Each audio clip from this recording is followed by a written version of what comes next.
오늘은 이제 고린도전서 사도행전 3차 선교 사역을 떠난 그 모습에서 이제 에베소에 와서 고린도서를 쓰게 된 사도 바울의 그 상황에서 지금 고린도서로 다시 왔습니다. 고린도서는 에베소에서 사도 바울이 이제 사역을 하다가 쓰게 된 겁니다. 그게 뭐 에베소에서 사역을 하다 보니까 소리가 들리는 거예요. 아, 고린도에 참 문제가 많습니다. 이런 소리가 들립니다. 글로에라는 사람 집에 그 사환이 이제 들려준 건데, 어, 세상이나 교회나 참 문제가 많은 것, 말도 많고 탈도 많은 것, 그것이 인간 사회 아닌가. 그런데 하나님의 교회는 공동체거든요. 하나님의 공동체, 세상 공동체와는 달라야 되거든요. 그런데 세상 공동체와 똑같은 말도 많고 탈도 많은 그러한 모습, 이거 도저히 견딜 수가 없는 것이죠. 그래서 사도 바울이 이제 편지를 써서 보냅니다. 예, 고린도 전서 후서가 이제 우리는 성경에 둘로 되어 있는데, 신학자들은 이게 네 번의 편지를 쓴 것이다. 이렇게 이야기를 하고 있습니다. 사도 바울이 고린도 교회를 얼마나 사랑했어요. 1년 6개월 동안 거기서 아덴에서부터 와가지고 실망해서 이젠 말하기도 싫고 침묵하고 있고 그럴 때 하나님의 백성들이 많으니 너 침묵하지 말고 말하라고 이렇게 하나님께서 메시지 주셔서 그것으로 다시 힘을 내서 고린도 교회를 개척을 한 겁니다. 1년 6개월 동안 개척을 해서 고린도 교회를 잘 세워놓고 그 다음에 에베소에서 브리스길라와 아굴라에게 완전히 성경을 잘 배운 그러한 아볼로가 또 이제 그 교회를 맡으러 들어갔습니다. 그 교회를 맡으러 들어갔는데 아볼로는 이게 그 사도 바울 정도의 그러한 그 내공이 떨어지죠. 그러다 보니까 교회를 이끌 수 있는 리더십이 좀 떨어진 거죠. 그런 가운데 교회에 문제가 발생하기 시작합니다. 그 문제를 고린도서에 쭉 보니까 한 11가지 정도 문제가 이제 있습니다. 오늘 말씀을 전할 파벌 문제가 있습니다. 파벌 문제가 있고, 그 다음에, 혼례 문제, 애찬 문제, 부활 문제, 이렇게 많은 머리에 수건을 쓰는 문제, 이런 것들이 이제 많이 생기는 겁니다. 교회에 참 그 어려운 문제들 지금 우리 그 한국교회에서도 볼 때 그 문제들이 다 여기에 이제 나오게 됩니다. 그래서 고린도서를 보면은 우리가 교회 이런 것은 피해야 되겠구나. 이런 것은 해야 되겠구나. 그런 것을 생각할 수 있게 됩니다. 그래서 사도 바울이 사명자라고 그러잖아요. 사명자는 소명을 받은 자입니다. 사무엘상 3장에 이렇게 어린 사무엘이 소명을 받는 그러한 내용이 나옵니다. 첫 번에는 하나님께서 말씀을 하셨는데 그게 잘 듣고서도 자기를 부르는 것을 몰랐던 거죠. 엘리 제사장이 부르는 건 줄 알았죠. 성전에 가서 어릴 때부터 살았는데 그 소명을 이제 듣게 된 겁니다. 어린 신앙은 소명을 잘 깨달을 수가 없을 때가 많이 있어요. 뭐 한 번, 두 번 이렇게 해도 안 되니까 엘리가 사무엘 너 그 주님이 부르시는 거다. 그 주님께서 부르시면은 이렇게 얘기해라. 그래가지고 사무엘상 3장 10절에 이제 이야기한 것이 사무엘아 사무엘아 두 번 부르시니까 사무엘이 주여 제가 듣겠나이다. 종이 듣겠나이다. 말씀하옵소서 이랬습니다. 그게 바로 소명이에요. 부를 소자거든요. 명할 명자, 불러 명한 것, 그게 소명이에요. 그 소명받은 사람들, 어린 신앙으로 소명받은 사람들은 잘 깨닫지를 못해요. 저도 교회 나가자마자 몇 달 돼서 기도원 가고 이렇게 하다 보니까, 목회자로 부르셨구나. 아니, 제가 뭘 알겠어요. 교회 1년도 안 됐는데 뭘 알겠어요. 그런데 감이 계속 그런 거예요. 내 일생이 목회자로서 살면 좋겠다. 그런 거. 그거 가지고서 이제, 하나님께서 나를 목회자로 부르시는구나. 주변에서도 너는 사명자다. 막 이렇게 기도 받으러 가고 그러면은 그런 이야기들을 해요. 그래서 난 사명자, 분명히 부름을 받은 사람 같은데 확신이 없는 거죠. 확신이 없어요. 어린 신앙이었다 이 말씀입니다. 어린 사무엘이 그랬던 것 같이 어린 신앙이었죠. 그게 뭐 한 몇 번 이제 코를 받았습니다. 그런데도 그게 이제 외면하고서 그렇게 지나다가 50 다 돼서 이렇게 다시 그 소명에 응하는 그러한 모습이 있습니다. 그러면 소명을 받았을 때 바로 응하면은 그러면 그 돌아갈 그런 시간들 이런 것들이 없는 거죠. 그런데 우리 속에 그거에 불신이라든가 그런 거부감이 그 소명을 이제 막고 있는 그러한 일들이 많이 있는 겁니다. 바울 사도도 그리스도인들을 수없이 박해했습니다. 뭐 스테반 죽는데도 증인으로 가서 옷을 맡아주고 이런 일을 이제 하게 되었습니다. 근데 주님을 만났어요. 다메섹 도상에서 만났는데 사도행전 9장에 나오잖아요. 만났는데 이게 무슨 일인지 모르는 거죠. 그러니까 나를 부르는 것 같은데 누가 부르는지 모르는 거죠.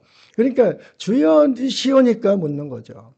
여러분이 소명을 받았다고 생각하는데 확신이 안 생기면 어떻게 해야 된다고요? 주여 니시옵니까? 나를 왜 부르셨습니까? 부르신 자가 누굽니까? 이것을 이제 물어야죠. 그러면 주님께서 나를 부르셨어요? 부르셨으면은 괜히 부른 게 아니잖아요. 심심해서 부르신 것이 아니잖아요. 그렇죠? 부르신 뜻이 있다 이 말씀입니다. 나를 불러서 무슨 직임을 맡기려고 부르신 거거든요. 그 직임이 바로 사명이죠. 일사자. 너는 불러서 이런 일을 해라. 그것이 사명이에요. 오늘 그 말씀의 제목이 소명과 사명이에요. 소명, 사명 의식이 없으면은 그리스도인의 맛을 낼 수가 없어요. 목회자는 목회를 할 수가 없어요. 아니, 내가 누가 부른지도 모르고, 부름 받았는지도 모르고, 이러면은 뭐 아무 소용이 없는 거 아니에요.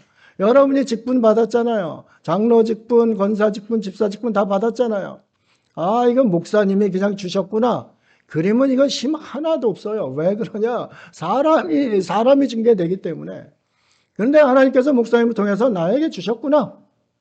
그러면 그 직분이 달라지는 거죠. 사람에게 받은 건 사람은 신뢰할 수 없지만은 하나님께 받은 것은 신뢰를 하게 돼 있기 때문에 그렇습니다. 우리가 이런 소명의식이 없으면은 교회에서 일을 할 수가 없어요. 직분 아무리 좋은 거 받아도 아무것도 할 수가 없어요. 왜? 사람한테 받았으니까. 사람한테만 조금 잘 보이면 되니까. 이런 이제 생각을 하게 되는 것이죠. 그래서 우리가 소명의식은 정말 투철해야 되고, 여러분이 여기에 와 앉아 있는 거 왜 앉아 있습니까? 주님께서 부르셨기 때문에 와 앉아 있는 거예요. 목사님이, 주일 성수하세요. 주일 이건 빠지면 안 됩니다. 이래서 와 계신 거예요? 아니잖아요. 주님께서 부르셨기 때문에 그 부름의 공동체로 나온 거죠. 그래서 그 부르신 이에게 영광을 돌리고 예배를 드리는 그러한 모습이 된다 이 말씀입니다. 그래야 우리가 들어올 때도 교회에 올 때도 경건한 모습으로 주님 앞에 경외감을 가지고 이렇게 나오는 것이지, 그렇지 않으면 그냥 세상 집회에 나갔던 거 그거와 똑같은 모습으로 나오게 됩니다. 그래서 신앙에는 소명의식이 정말로 중요합니다. 또 소명을 받았으면 누구에게 받았는가 그 확신이 너무너무 중요합니다. 그런데 대한민국 교회를 보더라도 이게 하나님께 소명을 받았다고 믿는지 목사님께 받았다고 믿는지 이것을 헷갈릴 때가 참 많이 있습니다. 전혀 에너지를 발휘할 수가 없는 그런 신앙이 된다 이 말씀입니다. 사도 바울은 주여 니시오니까 이렇게 물었습니다. 그랬더니 그 아나니아를 통해서 그에게 들려줍니다. 그러면 나는 무엇을 해야 합니까? 소명받은 자는 그 소명을 한 존재한테 가서 물어야 되는 거죠. 저를 왜 부르셨습니까? 도대체 제가 무슨 일을 하려고 저같이 연약한 자를 부르셨습니까? 주님께 또 물어야죠. 그러면 무엇을 해야 합니까? 주여 니시옵니까? 그러면 무엇을 해야 합니까? 이게 소명받은 자, 사명을 인식하는 그러한 말입니다. 여러분은 이것을 매일매일 주님 앞에 이야기합니다. 그래 이야기해서 정말 확신이 오면은 이건 누구도 말릴 수 없는, 세상에 감당할 수 없는 그런 믿음을 갖게 됩니다. 사도 바울은 이방인을 위해서 왕들 앞에 서고 이방인들 복음을 전하기 위해서 너를 불렀다. 이것이 사명이에요. 그래서 사도 바울의 사명은 이방인을 복음 전도해서 거기서 생명을 살리고 온 세계 복음을 전하는 그 사명을 받은 것이에요. 그러면 여러분이 다 그런 사명을 받았냐? 나도 그럼 유럽이고 뭐고 다니면서 다 그렇게 해야 된다. 이러시면 또 안 되는 거죠. 사명은 각자가 다 달라요. 어떤 사람은 교사로, 어떤 사람은 사도로, 어떤 사람은 또 은사자로 여러 가지로 이제 부르십니다. 그 부르심에 합당하게 응하는 것이 소명받은 자의 사명에 대한 그런 온전한 순종이다. 이것을 우리가 알아야 합니다. 여러분 장로님으로 부름받았다. 그러면 장로의 직임이 뭔가? 장로의 직임 골로새서에 잘 이야기를 하고 있습니다.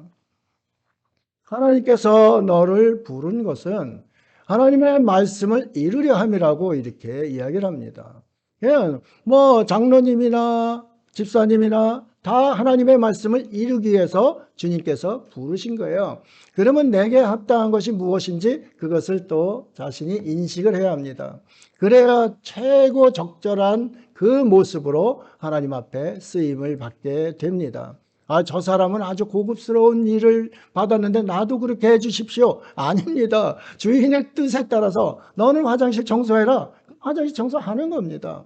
화장실 청소가 소명받은 자의 사명이다 그러면은 너무 존귀한 거죠. 그렇죠? 하나님께서 그것을 하게 하셨기 때문에 그렇습니다. 사람이 시켜보세요. 난 좀 폼 잡고 앉아서 높은 데 앉아서 이렇게 하고 싶은데 이게 됩니까? 이렇게 할 수 있지만은 하나님께서 하신 주인이시거든요.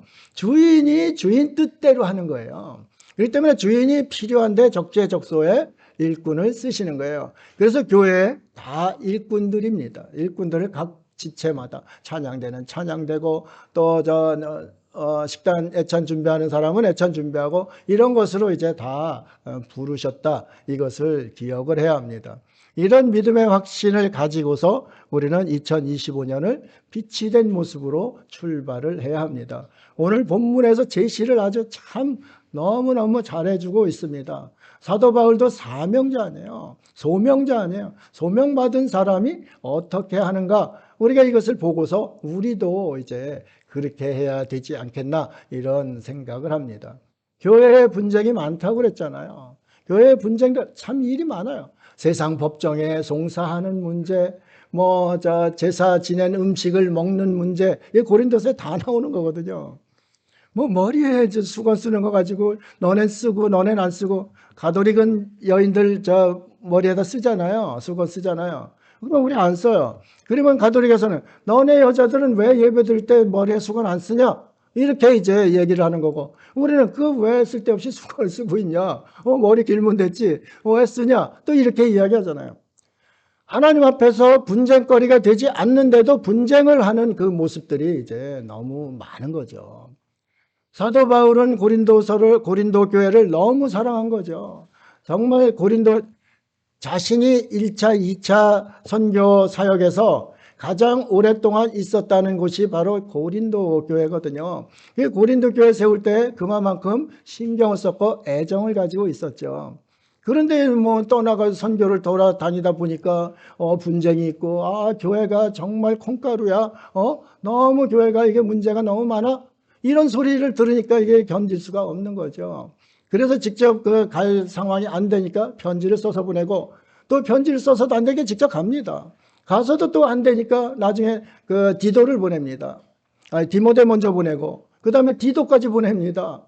그래서 자신의 아주 귀한 동역자들까지 보내서 그 문제를 해결하려고 이렇게 했습니다. 그런 문제를 논문식으로 이렇게 아주 잘 정리해 놓은 것이 고린도서입니다. 그렇기 때문에 우리가 고린도서를 보면은 교회 문제를 볼 수 있고, 교회 문제 해결은 어떻게 해야 되는지 그것을 우리가 볼 수 있습니다. 또 소명받은 자는 어떻게 사명을 감당해야 되는지 그것에 대해서도 이야기를 하고 있습니다. 우리가 말씀을 한번 보겠습니다. 1절입니다. 하나님의 뜻을 따라 그리스도 예수의 사도로 부르심을 받은 바울과 형제 소스데네는 그랬습니다. 하나님의 뜻을 따라 그리스도 예수의 부름을 받았다. 여러분 그렇습니까? 하나님의 뜻을 따라 여러분이 참 좋은 교회 성도로 부름을 받았다. 이런 소명의식이 있습니까? 감사합니다. 이게 있어야 되는 거죠. 이게 없으면 참 좋은 교회 성도도 아닐 뿐더러 하나님의 교회의 일원이 아니라는 거죠. 그렇죠? 그런 그 소명의식을 가지고 이제 사도 바울은 이야기를 합니다. 그런데 사도 바울이 왜 편지마다 하나님의 뜻을 따라 내가 그리스도 예수 안에서 부름을 받았다. 이것을 왜 자꾸 씁니까? 예? 우리 성경 공부했잖아요. 이걸 왜 자꾸 쓰나요? 예? 사도권 분쟁이 계속 가는 곳마다 있었잖아요. 저 바울이 무슨 사도야. 저 예수님과 같이 다닌 제자리의 사도지.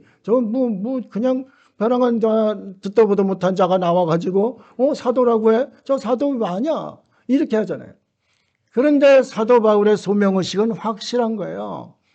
하나님의 뜻을 따라 부름받았다는 거죠. 누구로부터? 그리스도 예수로부터 부름을 받았다. 이것을 명확히 합니다. 사도 바울의 서신서 다 보세요. 거의 이것을 이제 쓰고 있습니다. 자신의 사도권이 사람으로 자신의 뜻대로 한다 하면은 이 복음의 영향력이 아무것도 없게 됩니다. 그렇지만 하나님의 뜻에 따라 예수 그리스도의 그 안에서 부름을 받았다. 그러면은 이야기가 달라지는 거예요. 사도 바울의 행한 복음 전도가 하나님의 뜻이라는 것이 확신시켜 주시게 되는 거죠. 그렇기 때문에 이것이 너무너무 중요합니다.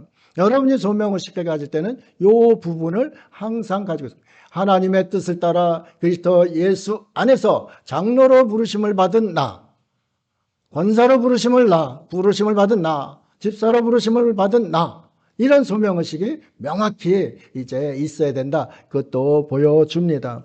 여기 바울과 형제 소스데네는 고린도에 있었던 회당장이라고 이제 다들 이야기를 합니다. 이 회당장이 그리스도 유대교에서 그리스도교로 개종해가지고 바울의 선교팀에 계속 움직이게 됩니다. 그래서 소스데네는 정말 철저한 소명의식을 가지고 바울 사도와 함께 이렇게 복음을 전했던 그런 사람이다. 그래서 소스데네가 옆에 있는 거죠. 그래서 소스데네까지 넣어가지고 인사를 이제 하게 되는 겁니다. 우리가 이런 것을 잘 생각해 보면은 참 하나님의 뜻을 따라 동역자로 부름받았다. 이것이 너무 귀한 거죠. 하나님의 뜻을 따라 참 좋은 교회 성도 공동체로 부름받았다. 너무 이제 귀한 모습이다. 이 말씀을 드리고 있는 겁니다. 요한복음 15장 16절에 말씀합니다. 너희가 나를 택한 것이 아니요 내가 너희를 택하여 세웠나니 이는 너희로 가서 열매를 맺게 하고 또 너희 열매가 항상 있게 하여 내 이름으로 아버지께 무엇을 구하든지 다 받게 하려 함이라 그랬습니다. 여러분이 하나님 믿는다고 온 것이 아니라 하나님께서 여러분을 택했다. 똑같은 말 같죠? 완전히 다른 말이에요. 완전히 다른 말이에요. 내가 하나님께로 갔다 하면은 안 갈 수도 있다는 거죠. 그렇죠? 내가 갔다가 안 갈 수도 있잖아요. 내 뜻대로 갔으니까 내 뜻대로 안 갈 수도 있잖아요. 그런데 하나님의 뜻으로 부름받았다. 그러면은 안 갈 수 없는 거예요. 주인의 뜻으로 부름받았기 때문에 그 소명의식을 가지고 사명을 감당해야 되는 거예요. 여러분이 하나님 뜻으로 부름받았다? 그러면은 나 이제 그만할래요. 나 집사 그만할래요? 장로 그만할래요? 교사 그만할래요? 아니라는 거죠. 하나님의 뜻으로 부름받았기 때문에 하나님의 뜻이 너 그만해라 하기 전에 해야 되는 거예요. 그렇죠? 이게 참 저 소명의식 참 귀한 그러한 소명의식이다. 이것을 보여주고 있습니다. 왜 불렀냐? 너희가 나를 택한 것이 아니고 내가 너희를 택해 불렀는데 그 부른 이유가 열매를 맺게 한다. 그리고 열매 맺기 위해서 너희가 구하는 것 내가 들어주려고 한다. 그거죠. 저는 교사로 부름받았는데 능력이 없어요. 제가 가르칠 힘도 없고 그렇습니다. 그런데 뭐라고 그래요? 너희가 구하는 거 들어준다고 그랬잖아요. 왜 들어주냐? 교사로서 열매를 맺게 하기 위해서. 내가 너를 장로로 부른 것? 제가 장로 자격이 없는데요? 아니다. 장로 자격 없어도 너 구해라. 내가 너의 장로로서의 열매를 맺게 해주기 위해서 내가 너가 구하는 것을 주는 것, 그게 내 뜻이다. 그거예요. 참 신앙이 얼마나 멋진 거예요. 그래서 여러분이 직분을 감당하고 사명을 감당하는 것, 이거 여러분이 하는 게 아니라 이 말씀입니다. 하나님께서 능력도 주시고 여러분 숨쉬게 해주니까 걸어 다니는 거 아니에요. 직분 받은 자 일할 수 없게 만들어 놓으면 무슨 일을 할 수가 있어요. 부르신 자가 어련히 알아서 준비를 하겠어요? 오늘 복 간다. 그럼 쟁기도 소도 경기도 트랙터도 준비하는 거 아니에요. 그렇게 해주신다는 거예요. 그래서 수명의식이 확실한 사람은 그에게 하나님께서 열매를 맺게 하기 위해서 그런 능력을 주신다. 이러면은 두려울 것이 없어요. 그렇죠? 내가 하는 것이 아니다. 모든 것이 하나님의 은혜로, 하나님의 뜻대로 그 뜻을 이루러 나아가는 것이다. 이것을 우리가 이제 알게 되는 것이죠. 참, 우리 믿음이 생기잖아요. 그렇잖아요? 믿음이 생기잖아요. 내가 가진 것도 아무것도 없는데, 능력도 없고 아무것도 없는데 어떡합니까? 걱정하지 마라. 너 열매 맺으려고 너 부른 거야. 그 열매 맺으려면 그 아무것도 없이 하냐? 내가 쟁기도 준비하고 소미도 준비하고 거름도 준비하고 준비해 줄 테니까 너 내게 필요한 거 구해라. 그 이야기예요. 참 멋있잖아요. 부르신 이가 너무 멋있는 거예요. 그냥 불량꾼 네 멋대로 해라. 네가 알아서 해라. 다 구해서 해라. 이러시는 분이 아니라는 거죠. 하나님께서. 참 대단한 그러한 말씀을 우리에게 주시는 거예요. 나를 부르신 이유 잘 생각하면서 그렇습니까? 그럼 제가 가겠습니다. 주님 그런데 가는데 선교를 가겠습니다. 선교 가서 필요한 거 주세요. 이러는 거죠. 선교의 열매를 맺으려면 거기에 필요한 거 주신다 하셨으니까 주십시오. 믿음으로 구하는 거죠. 이것이 바로 소명받은 자, 사명을 감당하는 그러한 모습이다. 이것을 보게 됩니다. 소명받은 자는 사명만 있는 것이 아니고 책임과 의무가 또 이제 따르게 됩니다. 그 주인의 뜻에 따라 책임과 의무가 따르죠. 고린도 교회가 이 문제가 많이 발생했다. 그런 고린도 교회를 설립한 이 사도 바울에게는 책임이 또 따르는 거죠. 그렇죠? 그러면 그것을 해결할 그러한 힘을 하나님께 받아서 그것을 해결할 노력을 해야 되는 거죠. 그래서 사도 바울이 끊임없이 이제 노력을 합니다. 그래가지고 편지도 4번씩 이렇게 보내고 사람도 보내고 자신도 갔다 오고 이런 이제 일들을 하게 되는 거예요. 3절입니다. 하나님 우리 아버지와 주 예수 그리스도로부터 은혜와 평강이 있기를 원하노라 그랬습니다. 고린도 성도들을 너무너무 사랑해요. 고린도 교회를 너무너무 사랑하는 사도 바울이 무엇을 해야 되는가? 부름받은 자, 그 부름받은 자, 교회를 세우고 사도로 부름받은 자, 그 성도들을 향해서 축복하는 것이 사명이에요. 그렇죠? 그들은 참 좋은 교회 성도들을 위해서 제가 축복하는 거 사명이에요. 그런데 인간이 가장 원하는 것이 무엇인가? 인간의 한계에 다다랐을 때 꼭 찾는 것이 있어요. 무엇을 찾습니까? 인간이 한계에 다다랐을 때 무엇을 찾아요? 하나님의 은혜를 찾죠. 하나님의 은혜. 지금 고린도 교회에 문제가 많아요. 그러니까 하나님의 은혜가 필요한 거예요. 그래서 은혜가 있기를 축복하는 거예요. 그 다음에 뭐예요? 평강을 찾잖아요. 여러분들 평안하기를 원하잖아요.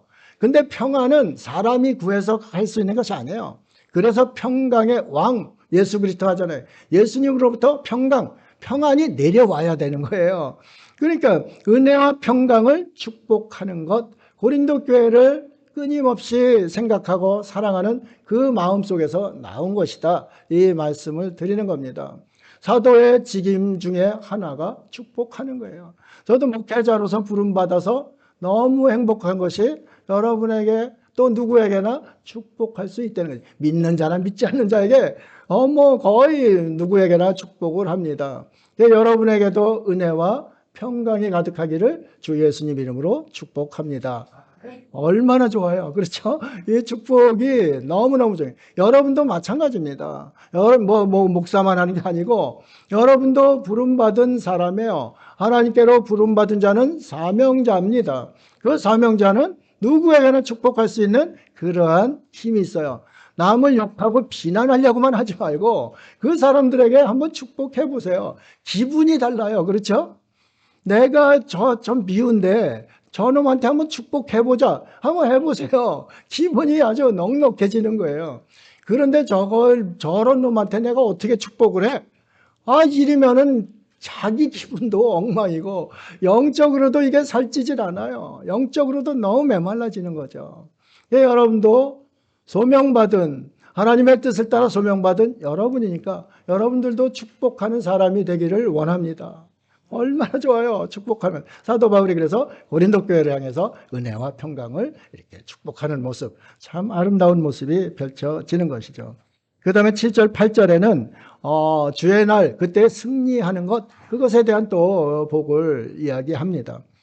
7절, 8절, 너희가 모든 은사에 부족함이 없이 우리 주 예수 그리스도의 나타나심을 기다림이라. 주께서 너희를 우리 주 예수 그리스도의 날에 책망할 것이 없는 자로 끝까지 경고케 하시리라 그랬습니다. 이거 다 복이에요. 축복이에요. 주 예수의 날에 흠도 없고 점도 없는 모습으로 아주 경고에 서서 주님을 만나기를 원하는 그러한 마음을 가지고 축복하는 거예요. 근데 이 축복의 사도 바울의 마음을 제가 한번 생각을 해봤습니다. 얼마나 간절하겠어요. 고린도 교회 정말 눈에 넣어도 안 아픈 교회인데 그 교회에 분쟁이 있고 파당이 있고 여러 가지 문제가 있다는 이 생각을 하니까 견딜 수가 없는 거예요. 그게 다 점과 흠들 아니에요. 흠이 없이 주님 앞에 저들을 세워줘야 되는데 그 세우지 못하는 그 사도 바울의 안타까움이 여기 들어있는 거예요.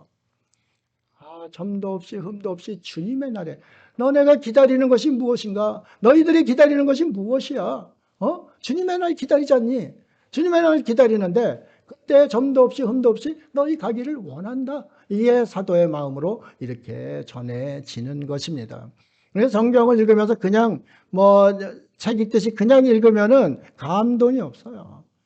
바울 사도가 어떤 마음으로 이런 이야기를 했는가? 이것을 생각하면은 가슴이 뜨끔뜨끔해요. 그게 뭐냐 하면은 하나님 말씀은 살았고 활력이 있다는 거예요.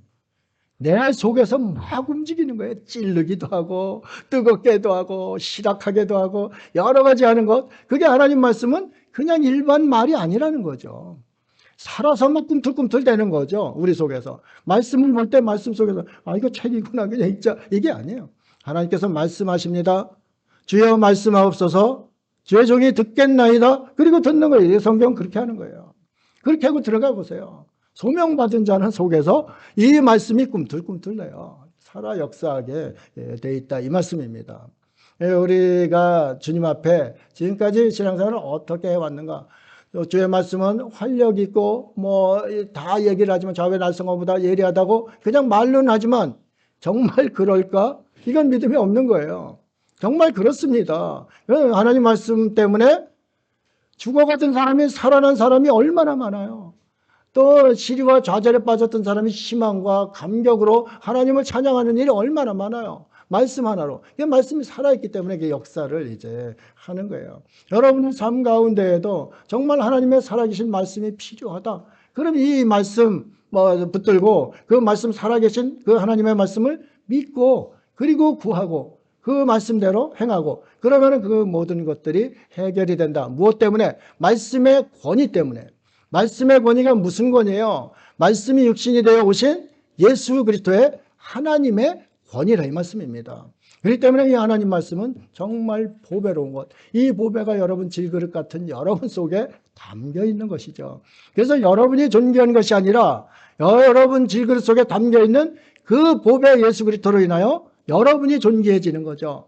여러분이 힘이 있는 것이 아니라 그 속에 담겨 있는 예수 그리스도의 말씀, 그 보배로운 예수 그리스도가 계시기 때문에 그 권능이 여러분을 통해서 힘을 이제 발휘를 하게 되는 겁니다. 정말 하나님의 말씀은 놀라운 그러한 말씀이 아닐 수 없습니다.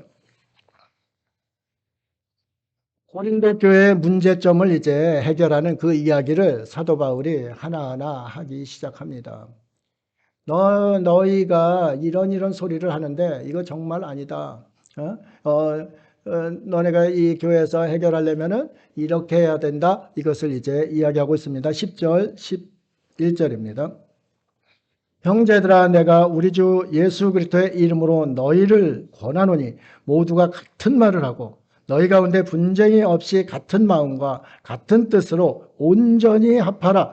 내 형제들아, 근로의 집 편으로 너희에 대한 말이 내게 들리니 곧 너희 가운데 분쟁이 있다는 것이라 그랬습니다. 첫 번째가 분쟁이에요. 근로의 집 편으로라고 이렇게 이야기했잖아요. 근로회가 전한 것이 아니라, 근로회가 이제 고린도 사람인데 에베소에 와서 일을 하는 그 여인이에요. 거부라고 그래요. 부자인데 그 종들도 이제 왔다 갔다 무역을 하잖아요. 고린도하고 에베소 왔다 갔다 무역을 합니다. 무역을 하는데 왔다 갔다 하니까 그 무역상들이 소식을 전하는 거죠.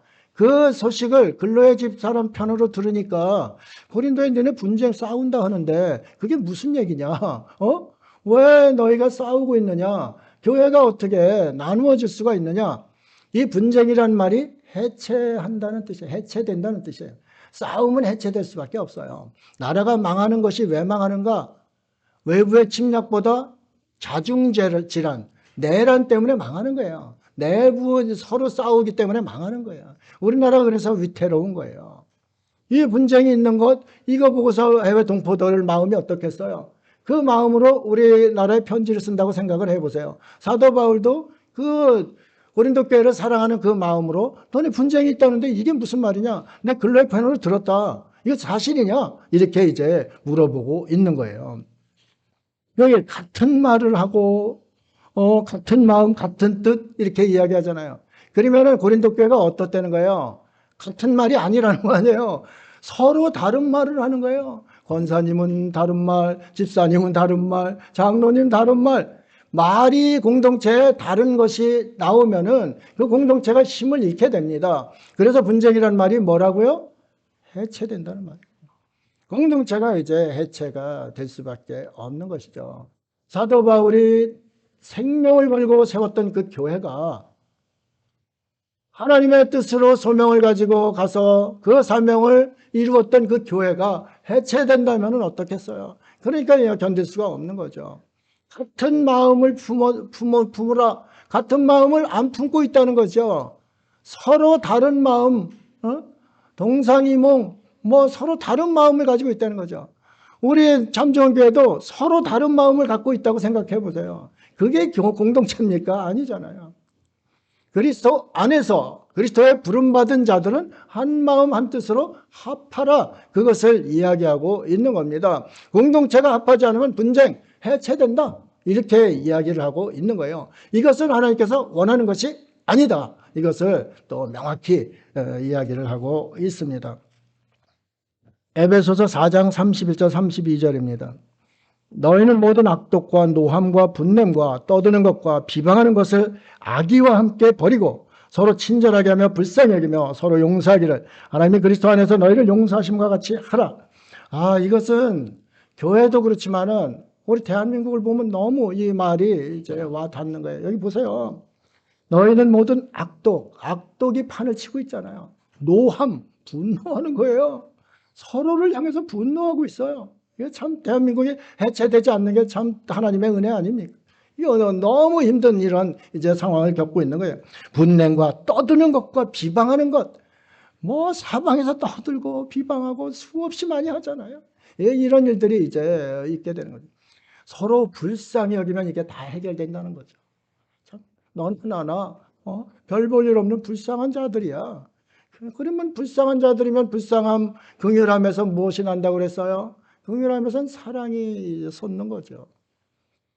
그래서 하나 돼서 사랑으로 하나 된 공동체를 이루어가라. 사도의 이 간절한 마음이 여기에 담겨 있는 것이죠.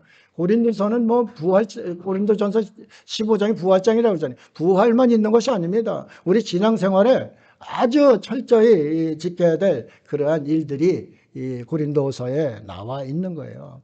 우리가 고린도전서하고 이제 로마서하고 뭐 이렇게 하면은 정말 신앙이 거의 이 틀이 잡힐 겁니다. 이게 내가 왜 신앙생활을 하는가? 이것을 이제 명확히 알 수 있게 됩니다. 분쟁의 결과 뭐 이런 것들이 이제 나옵니다. 어떤 분쟁을 하는가? 연합이 왜 이루어지지 않는가? 이런 것에 대해서 12절, 13절에 이야기합니다.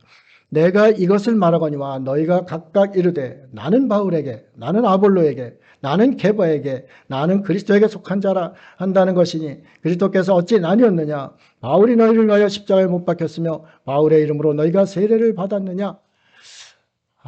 우리 한국교회가 첫 번째는 뭐 하나였었죠. 하나. 물론 그 감리교, 장로교 이렇게 선교사 따로 들어왔습니다. 그래도 연합해서 일을 했습니다. 너네는 북쪽에서 일해라. 난 남쪽에서 일하겠다. 우리는 교회에 신경 쓰겠다. 우리는 병원과 교육에 신경 쓰겠다. 이렇게 하면서 분담을 해서 아주 연합을 해서 잘했습니다. 그런데 이것이 이제 갈라지기 시작합니다. 난세를 겪으면서 갈라지는 거죠. 6.25를, 일제강점기를 겪으면서 나와보니까 너네는 신앙 지키는데 왜, 주님을 부인하고 그랬어? 우리는 옥에 갇혔었잖아. 우리는 옥중성도야. 우리 신앙이 최고야. 너네는 정말 신앙 쓰레기야.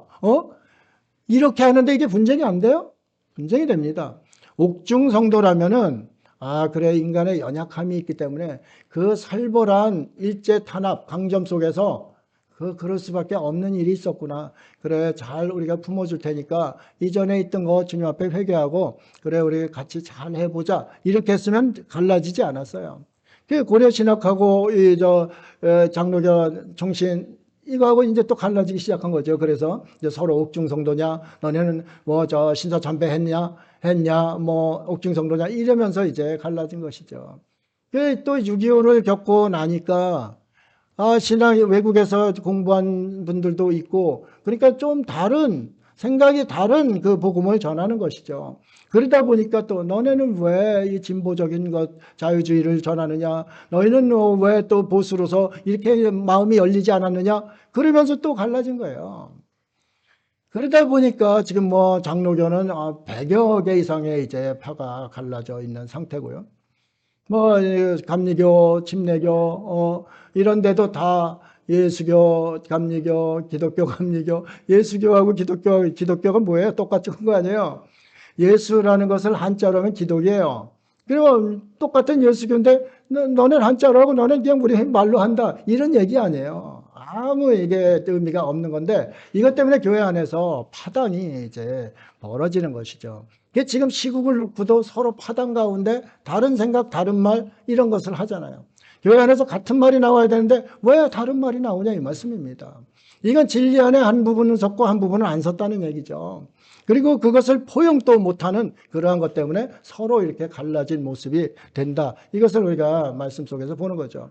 나는 아볼로가 고린도 교회 오니까 사도 바울은 돌에 맞고 뭐 얼굴도 찌그러지고 키도 적고 안질도 있고 이런 좀 비실비실하고 별 볼 일 없는 말도 잘 못하고 그런 사도 바울을 보다가 고린도 교회에 아볼로라는 훤칠한 멋진 이 사람이 왔어요. 이집트에서 또 유학파예요. 유학파로 이집트에서 수사학도 배우고 수많은 그 성경에 대해서 또 통달한 이런 사람이에요. 그런 사람이 와서 언변이 좋으니까 말도 잘하고 훤칠하게 잘생기고 그러니까 나는 아볼로가 최고야. 또 어떤 사람은 그래도 바울 선생님은 생긴 거 그래도 외모로 보는 것이 아니야. 그 중심에는 정말 하나님의 역사가 있어. 이러면서 또 한파가 생긴 거예요. 그러다 보니까 또 베드로가 언제 베드로를 또 보고 온 사람은 아니야. 그래도 12사도 중에 최고로 치는 게바. 그 베드로가 정말 대단한 분이야. 나는 그 베드로 말씀 그거 따르겠어. 또 분파가 하나 생기는 거예요. 그러다 보니까 니네 다 잘났다. 나는 그리스도파다.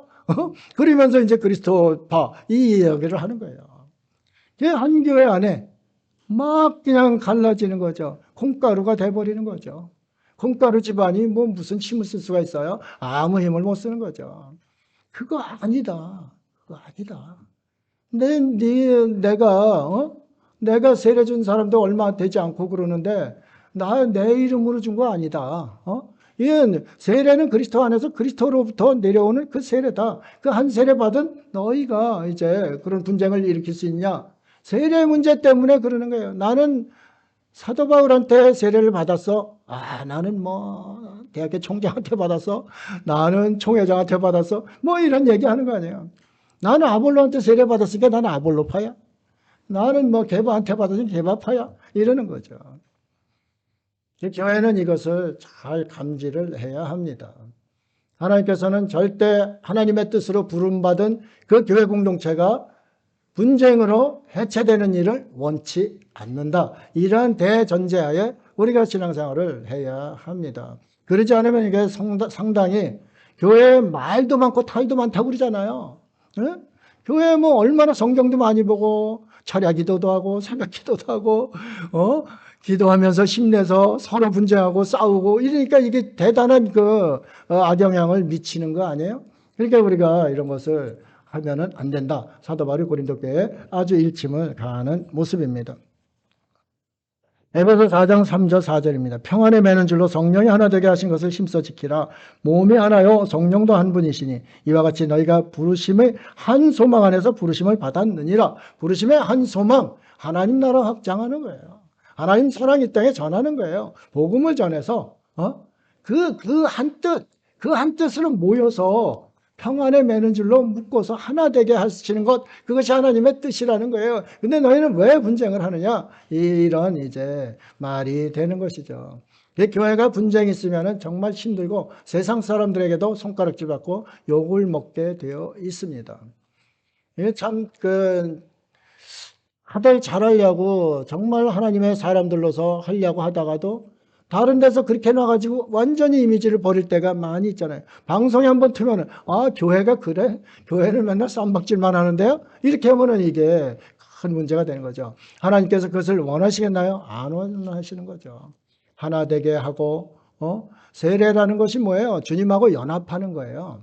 주님하고 나하고 연합입니다. 나는 그리스도인이 됩니다. 그 그리스도인의 표시예요. 불교에서는 나무 관세음보살 그럽니다.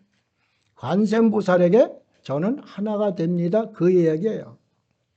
그러면 우리는 예수 그리스도와 하나가 되기 위해서 세례를 받는 그 하나님의 백성이라는 표를 받은 사람들이에요. 그러면 하나님의 뜻대로 교회를 세워나가야지. 분쟁하고 콩가루를 만들어서 해체시켜버리는 것, 이런 것은 큰 이제 문제가 된다. 그것을 이야기하고 있습니다. 14절 15절에 사도 바울이 자신의 이야기를 합니다.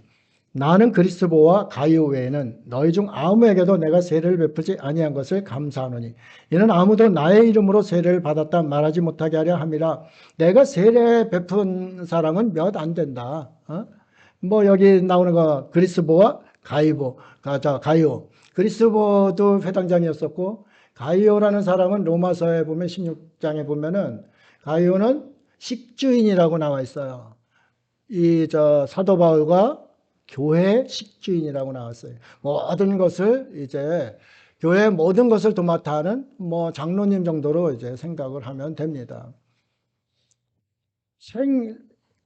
교회 또 사도 바울 복음 전할 수 있는 그런 힘, 그것이 어디서 나와요? 그거 다 챙겨줬기 때문에. 가이오 같은 사람이 이렇게 챙겨줬기 때문에 그래요. 그에게는 이제 세례를 준 거죠. 또 회당장으로 그리스도 개종하니까 그에게 또 세례 준 거예요. 그런데 사도 바울이 자기 이름으로 세례를 준 것이 아니에요. 예수 그리스도의 이름으로 세례는 주는 거예요. 그래 예수 그리스도의 이름으로 줬는데도 불구하고 이 성도들은 나는 바울에게 받았다 이러는 거죠. 아볼로도 예수 그리스도의 이름으로 세례를 베푸는데 나는 아볼로에게 받았다. 나는 아볼로파야 이렇게 나온 거죠. 그래서 이게 이제 아니다. 세례 문제로 분쟁이 파벌이 이렇게 생겼다. 오늘 본문을 여러분이 인식을 하면 됩니다. 이 세례도 정말 하나님께서 귀하게 우리에게 주신 거 아니에요. 세례는 뭐예요? 세례 요한은 세례를 통해서 예수 그리스도께 가기 위한 전 단계를 이야기하는 거예요. 그래서 길을 예배하는 자라고 그랬잖아요. 세례, 그리스도인이 되기 위한 준비를 하는 거예요. 내가 경찰이 된다 그러면 옷 갈아입고 목욕하고 경찰복 딱 입고 나가잖아요. 그런 모습. 경찰복 입으면 저 사람 뭐라 그래요? 사람들이. 경찰이라고 그러잖아요. 세례는 그거예요. 표시예요. 그러면 그런 경찰로서 일을 하려면 어떻게 해야 돼요? 그 중심, 그 엑기스가 있어요. 경찰의 사명이 있어야 되고, 경찰이 왜 내가 경찰이 되었는지 그런 것을 잘 알아야 돼요. 그것이 예수 그리스도께서 그 안에 들어간 성도들에게 들어가면은 세례로 받아서 예수 그리스도의 표를 받고, 그 표를 받은 사람이 예수 그리스도가 그 안에 하나가 된 그 상태로 그렇게 되면은 그 완전한 이제 성도로 세워지는 거예요. 그런데 그것을 나누어서 이렇게 이야기를 하면서 세례 네가 받았니? 너는 누구에게 받았니? 이렇게 하면서 이야기를 하고 있는 거예요. 그러니까 우리가 이런 정황을 알면은 그래서 분쟁이 일어났구나. 교회 분쟁 큰일 거의 없어요. 저 사소한 것, 자존심, 말다툼, 거의 그런 것으로 이제 하게 돼 있습니다. 어떤 사람은 째려본다고도 교회 나가고 그러잖아요. 이런 째려보진 않는 건데, 다른 데 햇빛 보다가 보니까 째려보는 눈으로 하니까, 그 째려본다고 나갈 수도 있고 그러잖아요. 이게 참 예민한 거예요. 그래서 이런 것을 하지 말고, 하나 된 것, 성령이 하나 되게 하신 것, 너네 그거 지켜라. 그것을 이야기하고 있습니다. 빌립보서 2장 3절에 아무 일에든지 다툼이나 허영을 하지 말고 오직 겸손한 마음으로 각각 자기보다 남을 낮게 여기고, 자기보다 남을 낮게 여기면 싸우겠어요? 그래 당신이 더 낫습니다. 생각해 보니까 제 주장보다 당신 주장이 낫습니다. 제가 또 부족함이 많네요. 한 수 배웠습니다. 이렇게 하면 이게 분쟁이 일어나겠어요? 너 그때 이러면 어떻게 해? 너 그거 잘못이야. 너 성경 봐봐. 성경에 이런 일이 있는데 뭘 너 잘못이야. 그러면 이게 싸움이 일어나는 거죠. 나보다 아무 일이든지 다툼이나 허영으로 하지 말고, 다툼은 갈라지는 거예요. 분쟁은 해체된다고 그랬잖아요. 해체되는 거예요. 나보다 남을 낮게 여기고, 여러분의 주변 둘러보세요. 당신 나보다 낫습니다. 성도님이 나보다 낫습니다. 이러면 아주 행복해요. 그렇죠? 교회 자체가 너무너무 행복해지는 거죠.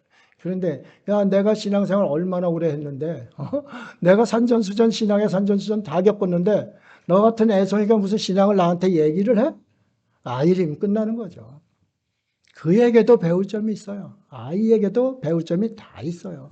저 정한이 이렇게 데리고 다니면서 정한이한테 많은 거 배우고 있어요. 네? 다 배울 점이 있습니다. 그래 네가 나보다 낫구나. 유다도 그랬잖아요. 유다도 자기 며느리한테 창녀를 변장해서 자신하고 이렇게 한 상태에서 며느리를 죽이려고 했는데 며느리가 이야기하니까 그래 네가 나보다 낫다. 해결되는 거예요.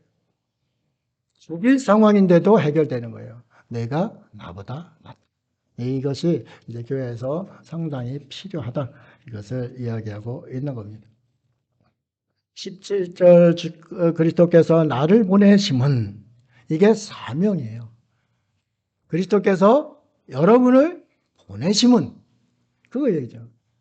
그 답은 여러분들이 하실 수가 있어요. 나의 달란트가 무엇이지? 나의 직분이 무엇이지? 그리스도께서 나를 보내심은 이것이 사명이다. 세례를 베풀게 하심이 아니요. 지금까지 세례 때문에 분쟁이 있었잖아요. 그러니까 세례를 베풀게 하심이 아니요. 오직 복음을 전하게 하려 하심이로되 말의 지혜로 하지 아니함은 왜 말의 지혜로 하지 않아요? 설교자도 아주 아볼로처럼 말을 화려하게 수사학 다 적용해서 하는 사람이 있어요. 저같이도 또 얼빵하게 설교하는 사람도 있어요. 그렇죠? 그런데 사람의 말의 지혜로 하지 않는다는 거예요. 사도 바울이 복음 전하는 것 말의 지혜로 하지 않는 거예요. 나는 세례를 베풀기 위해서 나는 사명받은 게 아니야. 나는 복음을 전하기 위해서 사명받은 거야. 그 복음은 내 뜻대로 내 말대로 아름답게 포장해서 하는 것이 아니라 하나님께서 주신 그 하나님 말씀을 그대로 전하는 것이야. 이게 사명자의 모습입니다. 사람은 자신의 꾀와 자신의 생각을 너무 이야기를 해요. 이기적인 유전자가 자기 속에 있는 거죠. 그러니까 자기 위주로 복음도 해석하고 자기 위주로 창세기, 자기 위주로 마태복음, 자기 위주로 요한계시록 그러니까 이단이 나오는 거 아니에요. 자기 위주로. 말의 지혜로. 아, 내가 언변이 좋으니까 사람들 혹하게 해서, 아, 우리 교회 좀 키워야지. 또, 내가 교주가 돼서, 많은 사람 끌어야지. 얼마나 많이 있어요. 사도 바울이라는 이런 뛰어난 사도도 자기의 말의 지혜로 하지 않았다는 거죠. 왜가 나오네요. 이건 너무 중요하죠. 네. 말의 지혜로 하지 아니하면 그리스도의 십자가가 헛되지 않게 하려 함이라. 그러면 하나님의 뜻으로 부름 소명받은 자의 일은 무엇인가? 여기서 답이 나오는 거죠. 그렇죠? 일이 뭐라고요? 여러분이 일하는 것이 뭐라고요? 소명받고 사명받은 게 뭐라고요? 그리스도의 십자가가 헛되지 않게. 그러면 기독교는 그리스도의 십자가 빼면 없어요. 그렇죠? 오로지 그리스도의 십자가, 대속의 은혜, 하나님의 사랑, 이것을 가지고 나가는 것이지, 너희가 누구한테 세례받았다, 뭐 했다, 또 내 마음이 수틀린다, 내 비상했다, 이래서 분쟁하는 것이 아니라는 거죠. 말의 지혜로 교회는 움직이는 것이 아니고, 말의 지혜로 성도들이 교제하는 것이 아니라는 거죠. 오로지 그리스도의 십자가를 두 단어로 얘기하면 뭐예요? 두 자로 얘기하면? 예? 그리스도의 십자가 두 자로 얘기하면 뭐예요? 그렇습니다. 사랑입니다. 사랑으로 하는 거라는 거죠. 사랑으로 행하는 교회가 어찌 분쟁을 할 수가 있냐는 거죠. 사랑으로 하지 않으면 그리스도의 십자가가 헛되다는 거죠. 너희 생각과 너희 뜻, 너희 꽤 이런 것으로 교회가 운영되는 것이 아니라는 거죠. 오로지 교회는 머리 되시는 예수 그리스도, 그분의 십자가의 사랑이 가득한 곳, 그것이 교회의 기둥이 되어야 된다는 거죠. 소명받고 사명받은 자는 목사나 장로나 집사나 누구를 막론하고 그리스도의 십자가가 헛되게 하면은 안 된다는 거죠. 그 전제를 가지고 나아갈 때 헛되지 않게 하려면은 그 사랑을 가지고 나가면 된다. 이것을 오늘 본문에서 명확히 이야기해 주는 거예요. 여러분이 소명받은 자입니다. 여러분이 하나님께 사랑받은 자입니다. 사명받은 자입니다. 그럼 여러분의 생활과 삶은 모두 사랑에 기인한 그러한 생활과 삶이 되어야 한다. 이것을 보여줍니다. 그런 은혜가, 그런 은총이 여러분의 있기를 주 예수님 이름으로 축복합니다. 기도하겠습니다. 사랑의 하나님 아버지, 사랑 누가 말했나? 주님이 말씀하셨지 않습니까? 그 말씀을 믿고 저희가 그리스도인이 되었습니다. 그리스도인이 되었는데도 참으로 분쟁도 있고 사람의 말로 전하려 하고 여러 가지 하나님 뜻에 불합리한 그러한 일들이 벌어지고 있습니다. 하나님 아버지, 이러한 것을 모두 제하여 주시고 오로지 그리스도의 십자가가 헛되지 않게 온전히 자신을 돌아보고 나보다 남을 낮게 여기며 하나 되게 하신 성령의 가르침을 따라서 하나 되는 역사, 어느 곳에서나 피스메이커가 되는 그러한 복된 성도들 되게 하여 주옵소서. 감사드리며 예수님 이름으로 기도드립니다. 아멘.